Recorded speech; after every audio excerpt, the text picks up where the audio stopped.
শোনো একটা কথা বলি, হ্যাঁ বলো। আমরা সব একসঙ্গে ঘোরাফেরা করি তো, আর পাড়ার লোকজন সবাই বলছে আমরা নাকি সবাই খুব গালাগালি দিই, খুব বাজে কথা বলি। তো সকলের মাথায় রাখতে হবে, সবাই ভালো করে শুনে নাও, সকলের মাথায় রাখতে হবে আমরা আর কেউ কোনোদিন আর গালাগালি দেব না। হ্যাঁ, নেক্সট টাইম দিলে কিন্তু হাতে বাড়ি আছে, কিন্তু আমি সকলকে মারবো, ঠিক আছে? এই কথাটা সবার মাথায় থাকবে। নাও সবাই হাতে হাত দাও, আজ থেকে প্রতিজ্ঞা করো কেউ কোনোদিন গালাগালি দেব না।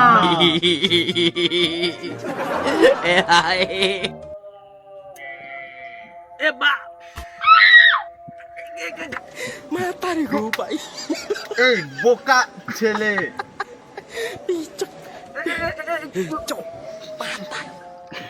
এই কি হলো, কি হলো, কি হলো, কি হলো? ভাই